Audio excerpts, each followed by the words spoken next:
Alors, la théorie des collisions nous dit que pour qu'il y ait réaction chimique entre des réactifs, il doit se produire une collision efficace. En fait, en chimie, on distingue deux types de collisions. Il existe la collision efficace et la collision élastique. On a déjà parlé de collision élastique, si vous vous rappelez peut-être la première étape lorsqu'on a parlé de la théorie cinétique des gaz. On disait que les gaz faisaient des collisions élastiques, donc des collisions sans perte d'énergie. Donc ici, à ce moment-là, on ne parlait pas de réaction chimique, là, si vous vous rappelez bien. Donc ici, une collision élastique, c'est tout simplement lorsque deux molécules se frappent et puis qu'il n'y a aucune réaction. Donc il ne se passe juste rien. Puis les particules n'ont pas perdu d'énergie. Lorsqu'il y a réaction chimique, on va parler plutôt de collision efficace. Donc, une réaction chimique égale réorganisation des molécules. Donc, par exemple, ici, j'ai deux réactifs qui se frappent.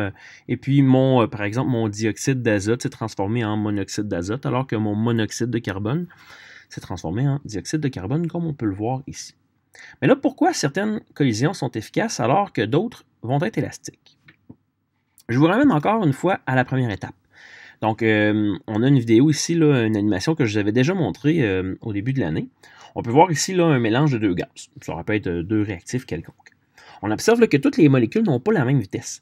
Il y en a qui sont plus lentes, d'autres qui sont plus rapides. Puis que ça change au fil du temps. Donc, par exemple, là, si vous suivez une particule bleue, vous allez voir qu'elle, par exemple, elle peut être lente au départ, puis après s'être fait frapper, elle devient plus rapide. Donc, elle gagne de l'énergie cinétique.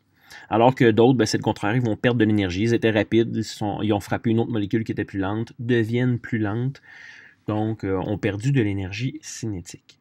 Au total, la quantité d'énergie moyenne reste la même, parce que comme on disait, dans les collisions élastiques, il n'y a aucune perte d'énergie, seulement des transferts d'une molécule à une autre. Alors, c'est cette variation-là d'énergie cinétique entre les molécules qui va expliquer que certains réactifs vont faire des collisions efficaces et d'autres des collisions élastiques. Toujours avec la première étape, là, justement, là, vous vous rappelez là, ce qu'on vient de voir là, ici, ça pouvait s'expliquer par la courbe de distribution de Maxwell-Boltzmann. Ça nous montrait ici là, que la majorité des particules ici, parce qu'ici c'est un nombre de particules, la majorité des particules ici avaient l'énergie moyenne. Bon, ici on parle de vitesse, mais vitesse et énergie cinétique, on avait vu que ça allait ensemble, ça allait de pair. Puis ici, on voit que peu de particules ont beaucoup moins d'énergie que la moyenne. Peu de particules ici ont beaucoup plus d'énergie que la moyenne. Donc, toutes les particules n'ont pas la même quantité d'énergie. J'additionne ce qu'on a appris la première étape avec ce qu'on a appris au chapitre 5, donc dans la deuxième étape. Donc ici, on voyait le diagramme d'enthalpie, puis ce qu'on disait, c'est que pour qu'il y ait réaction chimique, les réactifs doivent atteindre le complexe activé. Puis ça nous prend beaucoup d'énergie. On avait appelé ça ici l'énergie d'activation. Fait que l'énergie d'activation, on avait dit que c'était l'énergie que ça prenait pour qu'il y ait réaction chimique. Si on met ces deux choses-là ensemble, on comprend donc qu'il y a une quantité d'énergie minimum pour obtenir une collision efficace.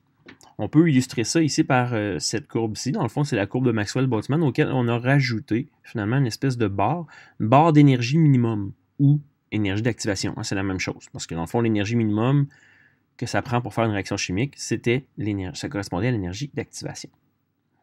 Bon, ça signifie qu'à un instant donné, seuls les réactifs qui ont l'énergie minimum, c'est-à-dire ces réactifs-là ici dans la zone en bleu, peuvent faire des collisions efficaces. Ça veut dire que les particules ici qui n'ont pas l'énergie minimum sont obligées de se contenter de faire des collisions élastiques. Par contre, ce qu'il faut se rappeler, c'est que la quantité d'énergie varie constamment là, dans un mélange. Par exemple, ici, mettons que j'ai une molécule qui se déplace, qui est très très lente, donc elle n'a pas l'énergie nécessaire pour faire une collision efficace.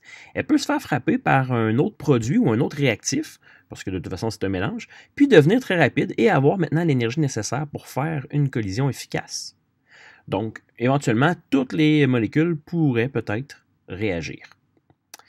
Aussi, on voit que la petite barre d'énergie, là, elle est placée quand même assez loin. Il y a très très peu de collisions efficaces dans ce qu'on voit là, dans le diagramme qu'on voit là. Par contre, la barre d'énergie minimum pourrait être beaucoup plus à gauche. Par exemple, elle pourrait même être ou la petite montagne là, de l'énergie moyenne. Ce qui fait que j'aurais une plus grande proportion des collisions qui seraient efficaces. Donc, j'aurais une réaction qui est plus rapide. En français, dans le fond, plus l'énergie d'activation est petite, plus la vitesse de réaction va être grande. Donc, plus la réaction va être rapide. On comprend aussi donc que chaque réaction a son seuil d'énergie minimum, donc son énergie d'activation. Il arrive que des molécules aient l'énergie nécessaire pour faire des collisions efficaces, mais qui malgré tout font des collisions élastiques. Donc prenons l'exemple ici de ma réaction de tantôt avec le dioxyde d'azote puis le monoxyde de carbone. On a vu tantôt que ce qui se produisait, c'était que notre carbone ici, lorsqu'il rentrait en contact avec l'oxygène qu'il y avait là, partait avec l'oxygène. Donc ici, finalement, la collision doit se faire entre le carbone et un oxygène. Alors, si mes réactifs se rencontrent, mais que c'est l'azote qui frappe le carbone ou l'oxygène, ben ce qui se produit ici, même si mes deux réactifs ont l'énergie minimum, on n'aura pas de réaction chimique. Si on arrive avec la bonne orientation, ben ici on voit qu'on a une réaction chimique. Donc le carbone a frappé l'oxygène, ça fonctionne. Donc finalement, il y a un peu de hasard dans notre histoire, là. On verra là, à la prochaine section là, comment ce hasard-là peut influencer nos vitesses de réaction. On parlera un peu plus tard là, de la complexité des molécules. Dernière chose aussi, on a appris dernièrement que les réactions chimiques pouvaient se faire en plusieurs étapes. D'ailleurs, c'est le cas de la dernière réaction que je viens de vous montrer. Lorsque je vous ai montré la réaction entre le dioxyde d'azote et le monoxyde de carbone, ben, c'était beau, là, mais en laboratoire, on se rend compte que cette réaction-là ne se produit pas de cette façon-là. Elle se produit plutôt en 2 étapes. Ben, ça, il n'y a pas de façon de le savoir autre que de le faire expérimentalement. Donc, on se rappelle que lorsque la réaction se fait en plusieurs étapes, on a un mécanisme réactionnel. Donc, ici, par exemple, mon mécanisme a 3 étapes, hein, 3 petites montagnes, si on veut. Puis, si on veut évaluer la vitesse de la réaction globale de cette réaction-là, on va se fier à l'étape qu'on appelle l'étape déterminante. L'étape déterminante, c'est la plupart du temps l'étape la plus lente. Puis l'étape la plus lente, c'est quoi? Ben, d'après ce que je vous ai dit tantôt, l'étape la plus lente, c'est celle avec la plus grande énergie d'activation. Plus l'énergie d'activation est grande, moins j'ai de collisions efficaces, donc plus j'ai de collisions élastiques. Ce qui réduit notre vitesse de réaction puisque moins de mes collisions sont efficaces. Si je me fie à cette définition-là ici, mon étape la plus lente, ce serait l'étape 2. Par contre, dans votre livre, on dit que l'étape déterminante, c'est l'étape qui a le plus haut complexe activé. Donc, dans ce cas-ci, ça serait cette énergie-là. Ça serait cette étape-là, excusez-moi. Par contre, tous les livres ne s'entendent pas sur cette définition-là.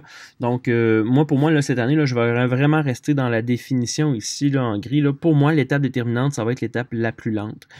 Alors, les mécanismes que je vais vous présenter, ben, l'étape ayant la plus haute énergie d'activation sera aussi celle où le complexe activé sera le plus haut.